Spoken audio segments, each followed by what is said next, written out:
Hey everybody, welcome to the Deep Dive Show. My name is Mpomo Tauriro.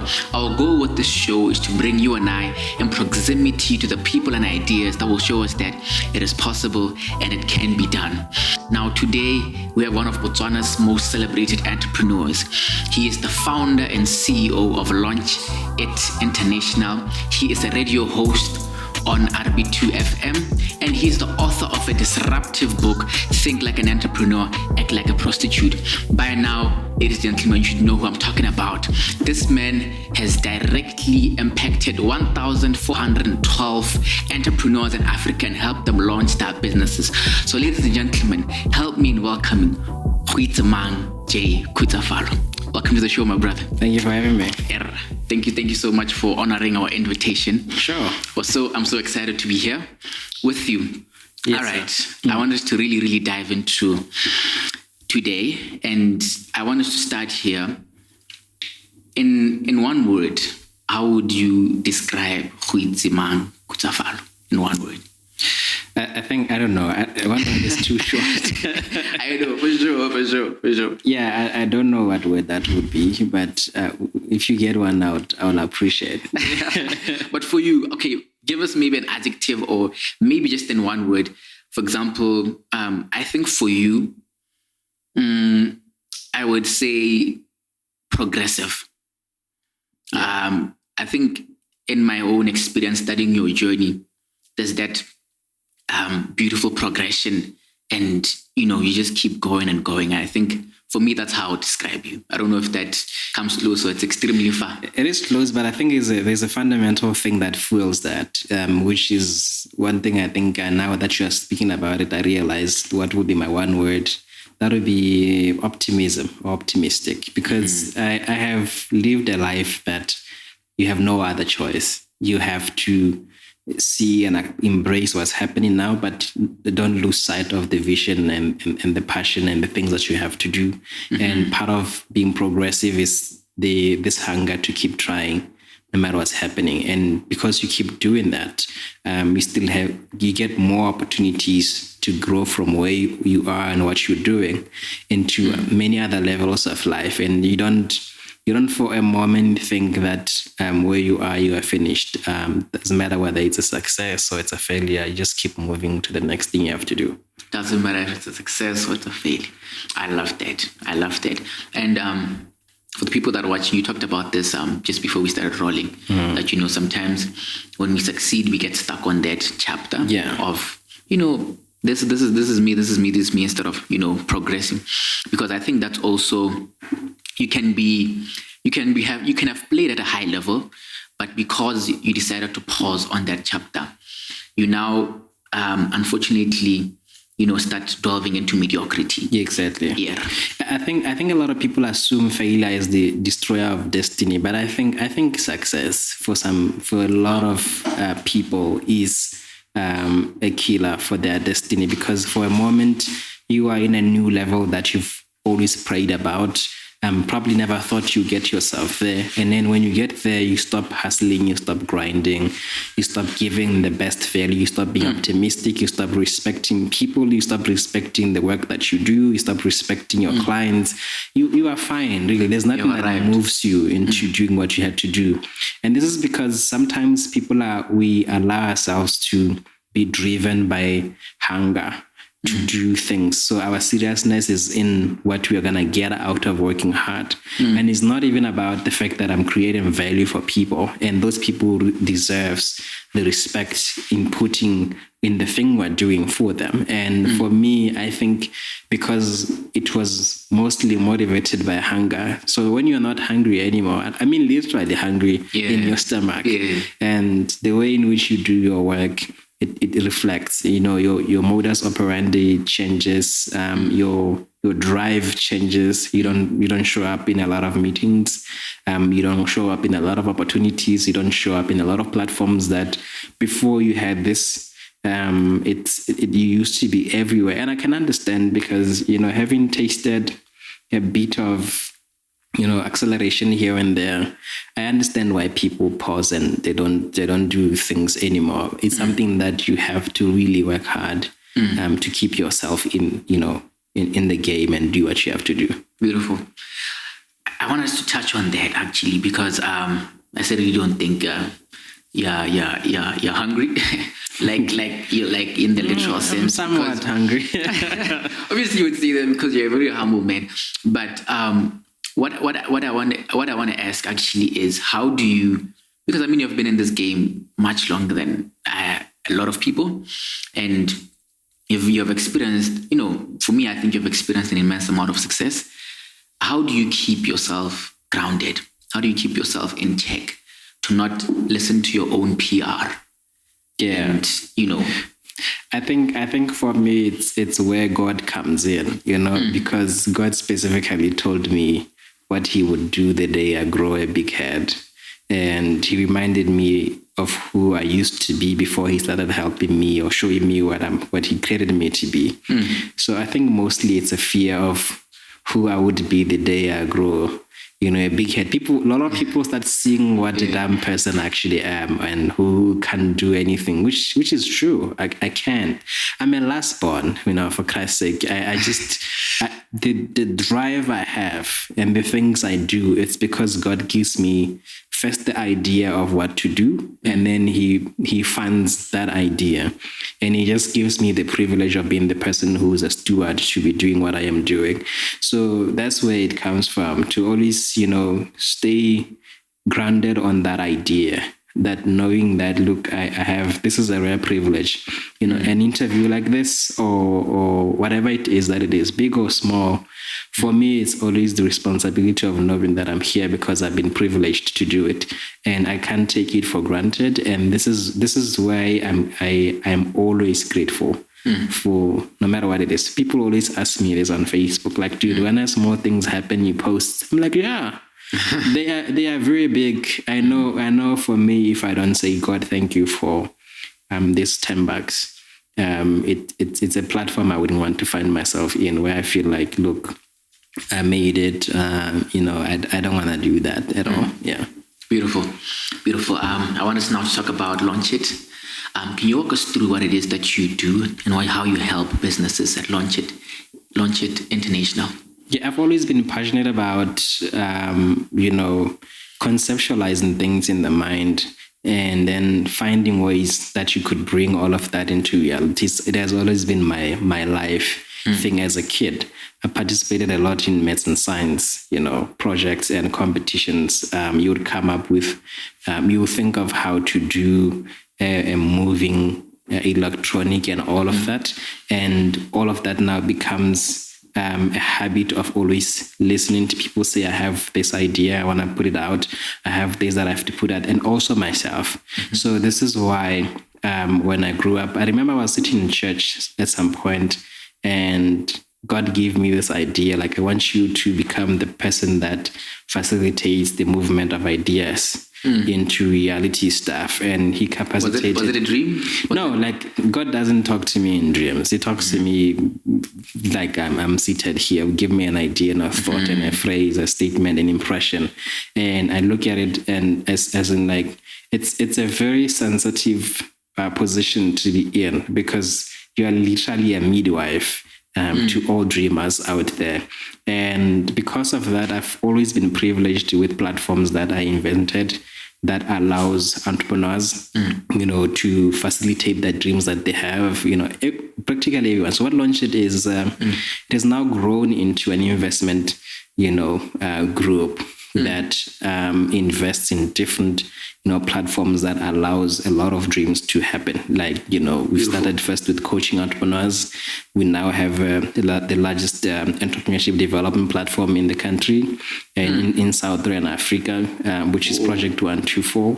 And we invested in multimedia as well. We have, I think, to me, it's a good studio that produces a lot of stuff for entrepreneurs.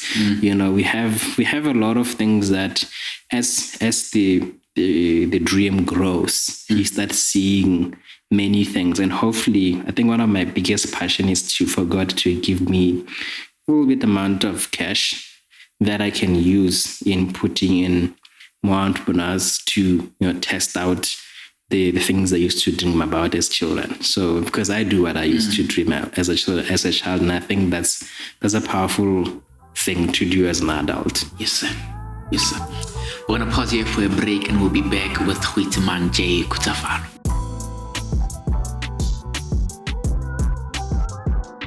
You're watching this video. I'm guessing the some amount of value that you're getting from this video. I'm here to tell you that we have more. We've created a Patreon account. This is a monthly subscription-based model where you'll be investing as little as $5 a month to be able to support our work. And in turn, you will have access to behind the scenes, exclusive content, live shows, and even information on future events. Your investment into us allows us to be able to create more and better content, to be able to push these stories off. It is possible and it can be done. So if that sounds interesting to you, head over to patreon.com/deep dive sessions and become a patron. See you on the inside.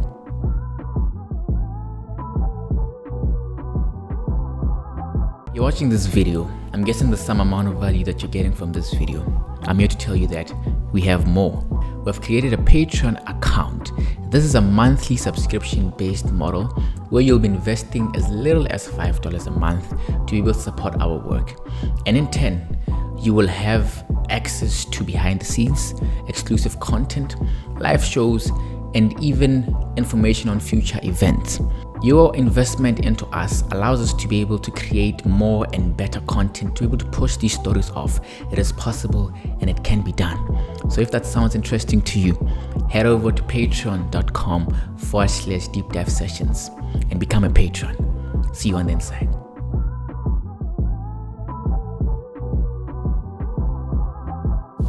Welcome back, everybody. We're here with Goitsemang Khutsafalo. Mr. Khutsafalo, you wrote an amazing book, Think Like an Entrepreneur, Act Like a Prostitute. So I want us to start there with the title first. I know what you're thinking. Pretty catchy title. What do you have in mind when you came up with that title? I didn't think about it because a lot of people will be like, when they say, what did you have in mind? How did you create the title? It means that I sat down and I came up with a title, like what would I call this book? But that's not what happened. I had this, because that's what my mind keeps doing. It throws many questions, statements, words at me, things that are really interesting. So the question to me was, if there was something that entrepreneurs could learn, what will it be? And this is where it came to, where will they learn it? Why would they want to learn it? They want to learn to be successful entrepreneurs, to run businesses that are sustainable. Then the question was, which one is the oldest business in the world? I mean, you went through the names, Coca-Cola, this and that. But then I realized that actually the oldest business in the world is prostitution. So then I was like, seriously, like even before Jesus came, it has always been there. And for as long as the earth would exist, it will always be there. So surely there is what the industry does that many industries can learn from. I mean, traditionally, young people... It stood the test of time. Yeah, it's proven itself. It doesn't matter who is doing it. It is always going to stay by itself. And similarly, this is exactly what Bob Colin and Sanders has achieved with KFC. It doesn't matter who's cooking the KFC, where in the world, it will always taste the way he always wanted it to taste. So even when you walk into KFC, you don't ask for a certain somebody to be the one to do the dung doings. Sure. You just shoot, I want dung doings. Whether you are in Gange or in KFC, doesn't matter, because they're going to come up the same taste as they should. So, and then the thoughts kept on running in my mind. And then one day I was just in my room, because this is what I did. I liked testing my hypothesis. I looked for the brothels that I could find. So I found one in my room. It's a street called Harare. Yeah. And then I went there. So when I was there, still watching people, different cars coming in, going out, and different guys. Like, we can literally see this guy. This guy can afford any girl he wants. Yeah. And yet he chooses to go to a brothel. Yeah. And so this idea came in my mind: think like an entrepreneur and act like a prostitute. Because at the time I didn't really know, because out of research, like I went to other brothels in South Africa, I went to Joburg, like deep places, and I learned so many different levels of prostitution that exist. Because like even I put in the book, people think when you're talking about prostitution, you're talking about sex.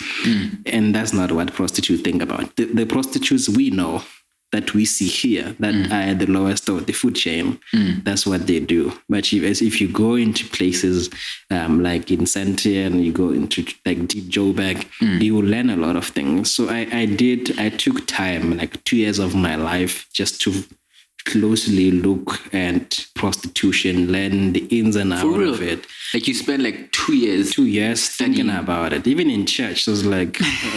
Because trust me, I looked for prostitutes in the Bible and I found them. Yeah, they're there in the Bible. The lady who broke the alabaster box, she literally earned more than everybody who was in the room, enough to afford an alabaster box, to break it and put it on the feet of Jesus and all of that. So this is where, because it doesn't matter which angle you come with it, from the Bible, from every place, there is what entrepreneurs can and should learn from prostitutes. So this is, and it was birthed out of my experience of working with entrepreneurs. In Botswana, we have about 85% of, failure rate in startups. This was 2014 when I started learning about all of this stuff.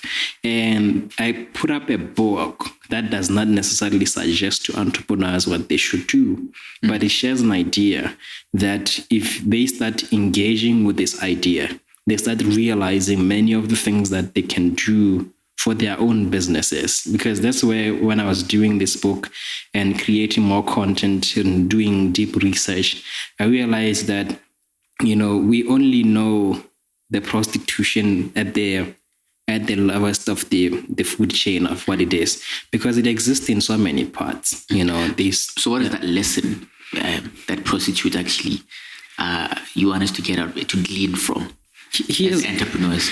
Here's what it is, because there's three parts of prostitution. There is the prostitution, the morality of it, which is what a lot of us know. The only thing we can comment about is, it is wrong. You hear what I'm saying? And then there is the business model of prostitution, which is what exactly the book is based on.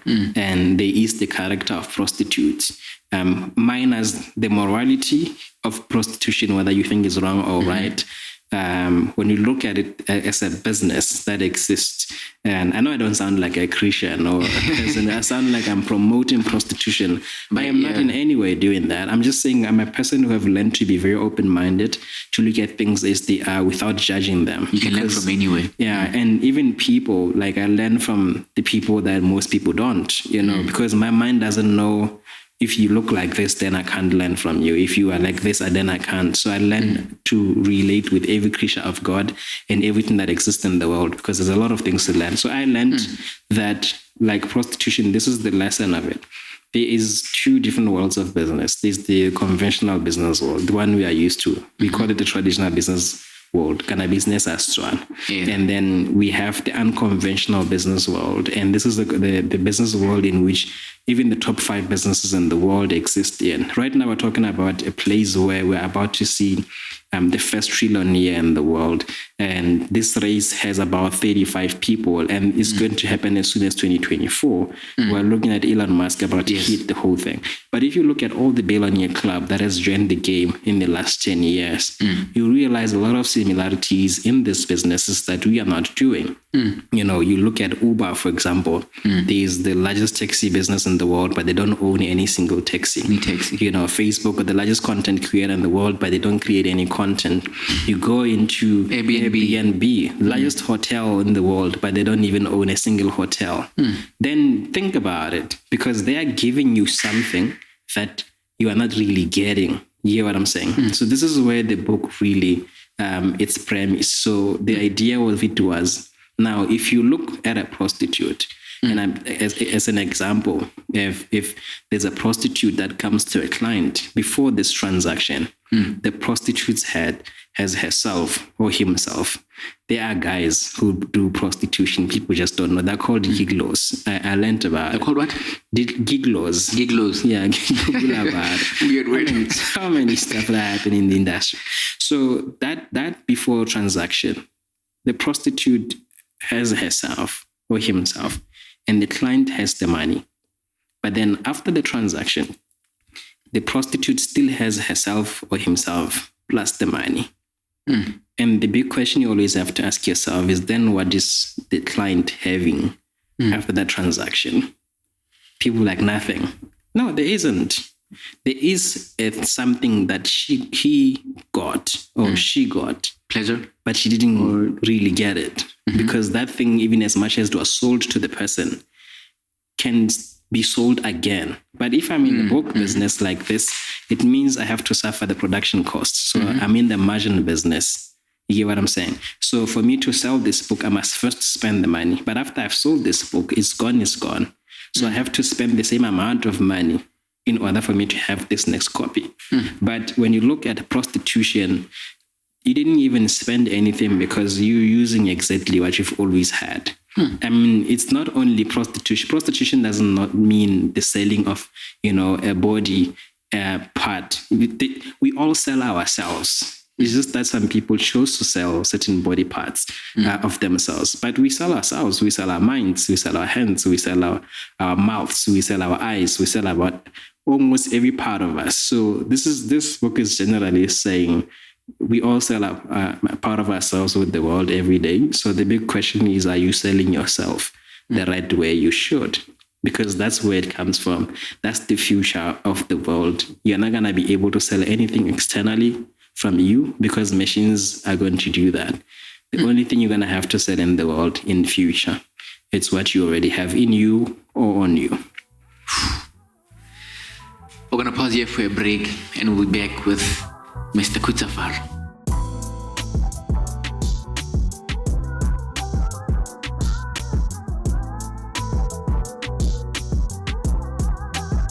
Welcome back, everybody. We're here with Goitsemang Khutsafalo. All right, so you've in your business, Launchit International, you've helped over 1,000 entrepreneurs start their businesses. And I think for sure many have reached out to you, entrepreneurs aspiring, looking for mentorship. So if I wanted you to mentor me, how would I come to you in a way that you would say yes? I think the most automatic one is people join Project 124. Automatically become somebody I oversee. Okay.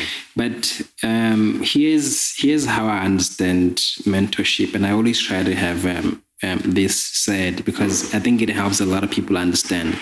Mentorship does different things, and mentors are for different purposes. And sometimes when somebody says they need a mentor, the deeper truth in it is that there's a vacuum in their life that they need filled. But not every mentor can fill every vacuum that exists in people. It doesn't matter whether you're an entrepreneur or you're in a career, whatever it is. So mentorship, first of all, it teaches. So there are mentors who you follow for content. Generally, that's what they are about. They're there to teach you stuff. They don't even have to be here to teach you. You can read their books, you can follow their social media, you can check their podcasts out and all of that. They can still teach you while they're here because every time you meet them, you're there to learn from them. And then mentorship also, it corrects. They were talking about accountability now. So this is somebody who knows what you are doing. They follow you through. They know everything you have to achieve, how you have to achieve it. And they have sort of like a parent-child relationship with you. And they don't have to teach you anything. They don't even need to have achieved, because people will be like, a mentor is an older version of you, or a mentor is somebody who has achieved what you are trying to achieve. It doesn't have to be so. Even a guy who failed in something, who knows the way to fail at a business, can mentor you, and then he will make sure you don't take all the decisions that he took. And that person can still land you in success. And then other mentorship platforms, or even people, or the way mentorship works, it connects to resources, to other people. There are people that will never teach you anything, or they never care to put you to account to do a lot of things. Their role in your life is to be passionate about what you are doing. And then what they do is they know more people, they know more resources, they know more platforms that could be helpful to you. So in career platforms, like in corporate, you call those people sponsors. They speak for you, in meetings, they recommend your name, they send you opportunities. If you need to meet somebody, they are able to facilitate because they just want you to do that. Now, to benefit from all of this, you have to be a certain person altogether. So if you are somebody who's lazy, because a lot of people, when they say, can you be my mentor, what they mean is they've got a big idea or a big vision, but they feel too lazy enough to pursue this. Or somebody says, I've got the drive, but I just don't know what to do. I know I have to get from here to there, but I don't know what happens in between. So these people want to learn. But the lazy people want accountability. And then there's a guy who just has the drive and knows the path. But the only thing that's standing between this guy and the next goal that they have to achieve is because they don't have a person they need. They don't have a resource, the finance, they don't have the doors opened for them. So as a mentor, when you say, mentor me, at the back of my mind, I'm wondering what kind of a person are you? Are you looking for me to teach you? Are you looking for me to connect you? Are you looking for me to keep you accountable? And how much time do I have to do all of that? Because some people, when they say mentor me, they mean let's walk the journey together. I need to see you twice a week, my once in a month. It's still a lot, but most guys are not available to do that. So sometimes when a mentor turns you down and he says, I cannot mentor you, it means a lot of things. It can be, I can't mentor you because I don't have the time. But that same guy, if you send him an email and say, this is what I am doing, he knows another guy who can help you. So he can be able to be passionate about what you do and they love it. And they know the only role they have is to keep connecting you and to keep guiding you, to keep all of that. So there are other mentors that have all the time in the world. They are passionate about mentorship. Your pastors, coaches and all of that. Those people, that's their calling. They love being there. And you cannot demand that from the CEO of Stambik or the CEO of whatever, because that guy, by virtue of his job and his family and his life that he has to live, his own goals, and as much as he wants to help you, he doesn't have the means and the capacity to. But maybe an email can do that. So I think when somebody says, or you say to me or anybody you want to approach for mentorship, be straightforward. Ask yourself, how are you? Where are you? What kind of help do you need? And then approach the guy knowing that this guy is available and has the capacity to help me, and go straight and tell him, hey, I'm so and so. So what I'm doing, this is exactly what I need from you. So this is the type of mentorship I'll appreciate for you. You don't even have to know them. You don't even have to meet them. They don't even have to be in the same country as you. If they are able to help you, they will help you. So if they say no, at least you tried, but you didn't just go, I need a mentor. And then he's like, hey, GJK, can you mentor me? And I'm like, nope, because nope, I mean like, and I'm too tired. But all you needed for me is to send an email. And I send a couple of those a day. Or some money. Yeah, not money. Don't ask.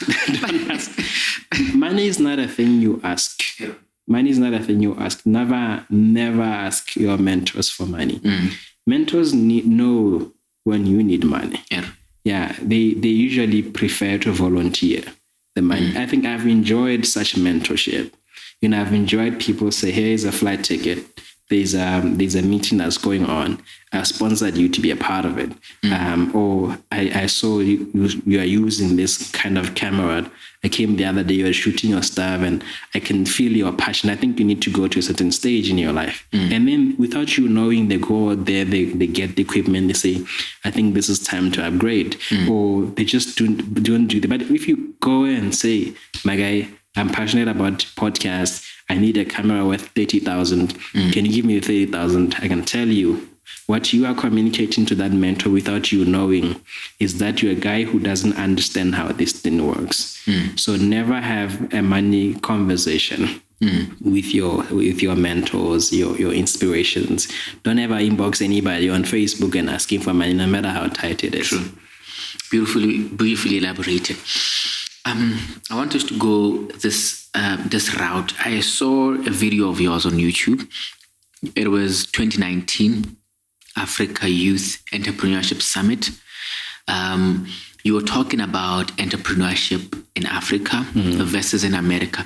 And I think that was extremely powerful. So I don't know if you remember what you said in that was interview. I wearing a purple suit? I think 2019 wasn't something like that. Something like that, yes. You were talking about, in the ends of that, you talked about the craft of the business versus the business of the craft. Right. One way or another, I may have switched them. But you also talked about what it takes to actually run a business in Africa versus the Zuckerbergs and those in America. Yeah. So can you actually walk us through that point you made? Because I think it's extremely powerful. Yeah, I think I remember the meeting. I was invited to speak in that forum, and the conversation of the day was people, talking about how African entrepreneurs are too lazy to do their work. They squander opportunities and all of that. So what I was trying to do is to bring the room to the real thought of what's going on the ground, because we keep comparing African entrepreneurs with entrepreneurs from all over the world. Why are we not doing what young people are doing in America? Why are we not doing what young people are doing in South Africa? And I think what I said in that video was, when you look at us here in Botswana in this particular time, in that year, we were the first generation of entrepreneurs this country has ever had. And you're comparing us with people that they are the 100th generation. I think their industries that are over 200 years old, and they have the Rockefellers. The first billionaire in the world in 1916 was in their country. Right now, when we're talking about the world, people becoming trillionaires, we're talking about things that are happening in their country. This is natural to them. So my defense for entrepreneurs was, many of the fingers that we point to entrepreneurs and saying they don't know, they don't do, they don't have, it's not because naturally we are getting there. It's just that we don't see because we're comparing. But if you were to respect the fact that what we are doing right now, we are literally creating ourselves as the forefathers and ancestors of entrepreneurship in the country. We are in the same league as Rockefellers, not Mark Zuckerberg, because we are the first ones to do this. And I'm not saying this to say we should be allowed to be delinquent and we should be allowed to just not do what we were supposed to do. What I'm saying is, sometimes, in as much as it's our responsibility to also realize that in as much as we are the Rockefellers right now, we also exist in the same time where we are in the past of America and in their present at the same time, which means what it took them 200 years can take us 3 months to achieve, or a year, whatever it is. Notwithstanding all of that, what I'm saying is, it's very important to remember that before you can point a finger and say this entrepreneur is not doing this, ask yourself the question of, which platforms did you avail for these entrepreneurs to learn? How much money have you really put out in entrepreneurs, like they are putting, in Silicon Valley, in all over the world, for entrepreneurs to test things out? How much capital is available for entrepreneurs to test the ideas that they have? How many opportunities they have? Opportunities, I'm not talking about forums and meetings that most companies will we're creating opportunities for young people. And what they mean is young people just come and listen to them talk. Yeah. That's not how we revolutionize the industries. Because if you look at what's happening in other parts of the world, they can talk about the Zuckerbergs because they produce them. There is a pool of millions that exists. I'm not saying we should be given millions. If it's available, that'd be great. But when you start talking about entrepreneurs in Botswana and in Africa, you should really use the right context in understanding how well we are actually doing given the circumstance. That's what I was trying to say. Beautiful. Beautiful. Well put. Your mother turned 72 years 2 days ago, if I'm not mistaken. On the 3rd. I know you're a man of faith, and you learn many lessons from that. But I wanted to know, what are those key lessons you learned from your mom growing up, that you use in your business, in your life, family life, and in just all aspects of your life? What are some of those that have made you? Yeah, there's a lot of them. I actually wrote my next book. It's primarily what I've learned. First, from my grandma. It's called Mari Mavu. It's in Kalanga. It's a beautiful book.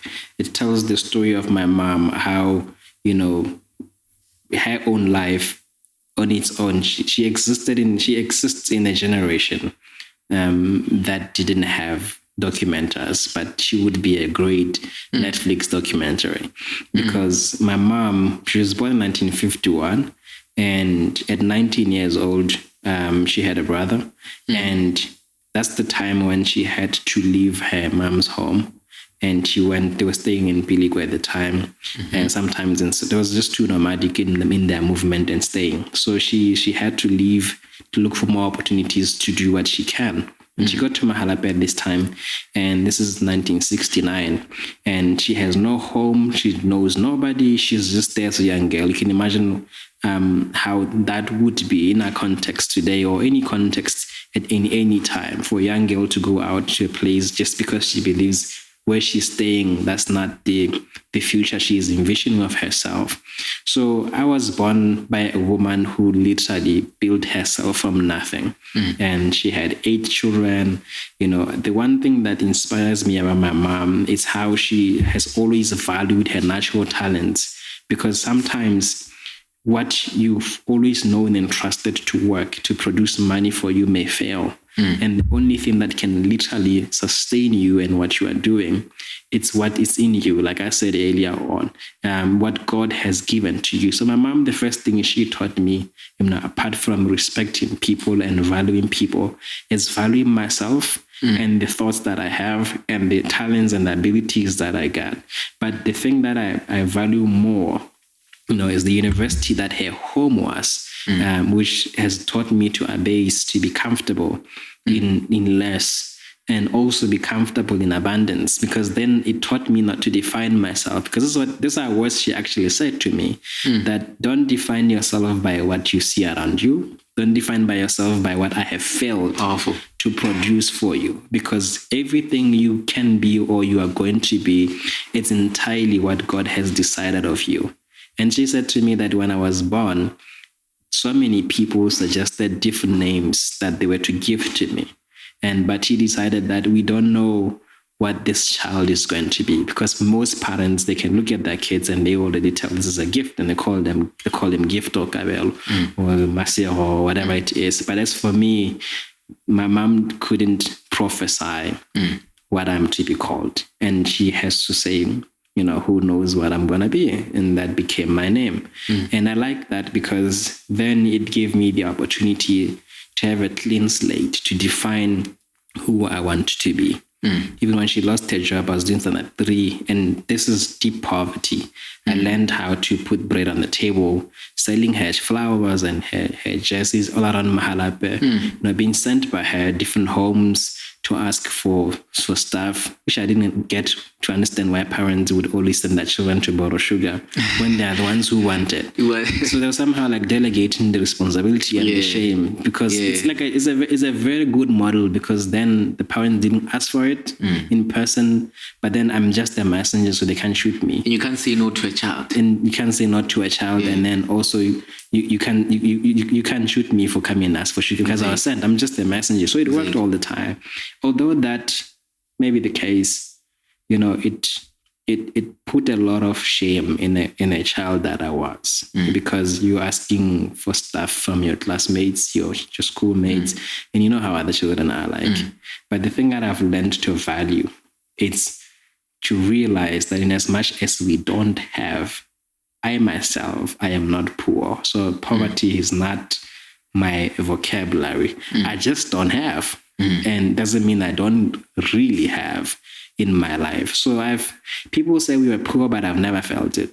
I just remember days we couldn't eat certain stuff or eat at all or wear certain things and all of that. But that has never been what I define myself. And this is all credit to my mom to say to keep talking, because most parents keep quiet when they're going through stuff. My mom keeps talking. She's a person who talks. To keep reaffirming this to you that, look, you can be whatever you want. My mom has never influenced what I studied at university. She's never influenced my careers or my decisions in life. She's always given me this, blank check to define this is me. This is what I think God wants me to do with my life. And she's like, sure. And she supports me in that. So at 72 years, her mom is still alive. Her mom has done the same thing for her. Her mom is still in business. That's been there for over 60 years. And those are women that I grew up in their family and in their home. And I wish everybody could have had the opportunities I have to grow in my mom's house. But whatever you got from your mom, it's what you need. That's what God wants you to have. Beautiful. Beautiful. Before I ask my last question, where can these people find you online and offline and engage with your work? I'm everywhere, dude. For sure. I'm everywhere. Social media, I'm there. Goitsemang J Khutsafalo. J has to be there, otherwise you're not gonna find me. There's another Goitsemang Khutsafalo apparently. Okay. Two of them actually in Botswana. It's like I searched myself the other day, and then I saw two other. The other one is a lady. The other one is a gentleman. Both of them are in Soar. Wow. And they don't know each other too. And I don't know them. They don't know me. It's like, so this is why you have to put the J in between. Then you'll find me.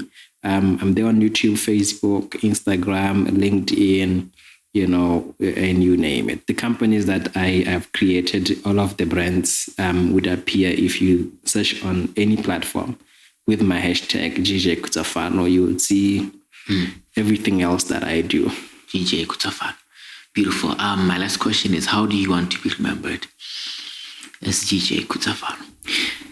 I think I like this question a lot, and I think what I want to be remembered about, I want to be remembered for what my heart believed and what my mind thought and what my mouth has always said about things that God told me are possible.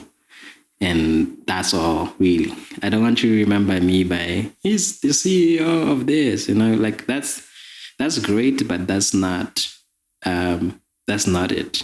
The spirit that birthed everything I've ever done in my life is what matters. Beautiful. And it's a product of what my heart has believed, that no matter what is happening in life, God is still good, and His mercies will always endure forever. There's always tomorrow. Yes, sir. And the mind that thinks about what will happen if A or B or C exists, and then my heart believes it's possible, and you go after it. And the things I've always taught, everyone I've met, every platform I've been. Beautiful. Yeah, that would be a great, good tribute for me. Well put. Ladies and gentlemen, this is GJ Khutsafalo. You've just heard a beautiful story about, this is actually a tip of the iceberg, really, of who he is and what he does. So make sure you do yourself a favor of diving into his world. You can reach him on the context that he has already given us, and get a copy of his book, Think Like an Entrepreneur, Act Like a Prostitute, and his new one that is coming up. Make sure you do yourself a favor and get yourself a book. Get yourself his book if you've just heard a bit about what's in that book.